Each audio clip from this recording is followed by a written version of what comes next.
ঝুরি ভাজা হয়ে গেছে কমপ্লিট। কেমন হয়েছে? আমি রান্না করলাম ঝুরি ভাজা মাছের, অনেক মজার একটি রেসিপি, আপনারা দেখতে থাকুন। আসসালামু আলাইকুম, সবাই কেমন আছেন? সবাইকে অনেক অনেক শুভেচ্ছা ও ভালোবাসা।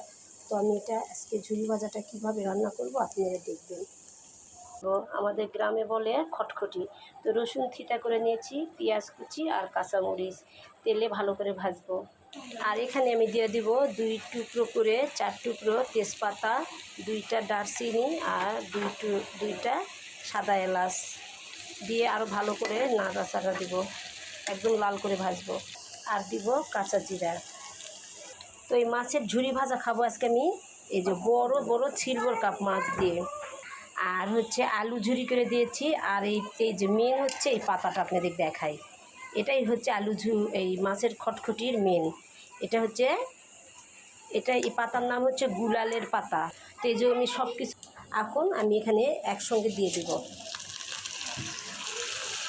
দেওয়ার পরে এখানে আমি এখন দিব হচ্ছে ঝালের ফাঁকি, অল্প দিলাম কারণ কাঁচামরিচ অনেক দিয়েছি। দিলাম ধনা জিরা ফাঁকি, এরপরে দিলাম হচ্ছে হলুদের ফাঁকি, এরপরে দিব হচ্ছে স্বাদ মতো লবণ, আর দিব আদা রসুন বাটা দিয়ে এখন ভালো করে কষাবো। এমনি যে ভালো করে কষাবো সব কিছু একত্র করে। এটা কষানোর সময় কিন্তু তখন পানি দিতে হবে, তাহলে মাছ আলুটা সিদ্ধ হবে। অল্প পানি দিব। তো আমি এই যে দিয়ে দিলাম কষাতে। তো এই মাছের খটখটিটা কিন্তু সিলভার কাপ মাছ নরম, যে কোনো মাছ নরম মাছ দিয়ে খেতে ভালো লাগে। তো আমার কাছে নরম মাছ ছিল না, ফ্রিজে এই বড় সিলভার কাপের মাছের চাকাগুলো ছিল, আমি এটা দিয়ে করলাম।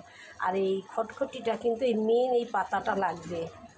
আর যদি আপনাদের কাছে এই পাতা না থাকে লেবু পাতা দিতে পারেন, কিন্তু এই পাতাটাতে স্বাদ বেশি।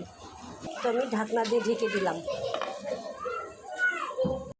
মরে গেছে। এখন আমি সব মাছ ভেঙে দিব একটা একটা করে, যে এভাবে ভাঙা করে ঝুরি ভাজা করব। আমার খটখটি ভাজি হয়ে যাচ্ছে। আর ঝুরি ভাজি যেটাই বলেন, শুধু মাছ হলে কিন্তু আরও মজা বেশি হতো, অনেক মজা হয়েছে। এটাতে আমি আলু দিছি মাছ কম দেখে। তো এত মজা আপনারা না বানায়া খেলে বুঝতেই পারবেন না, এত স্বাদ এত মজা। যাদের মুখে রুচি নাই ঝাল ঝাল করে এইভাবে মাছের ঝুরি ভাজা করে খেয়ে দেখতে পারেন। তো দেখেন এই যে আমার ঝুরি ভাজাটা হয়ে গেছে, লাল লাল করে ভেজে নিলাম, অনেক মজা, এত মজা। এই যে আমার ঝুরি ভাজাটা রান্না করা কমপ্লিট। কেমন হয়েছে দেখতে? অনেক মজা না? সেই মজা খেতে।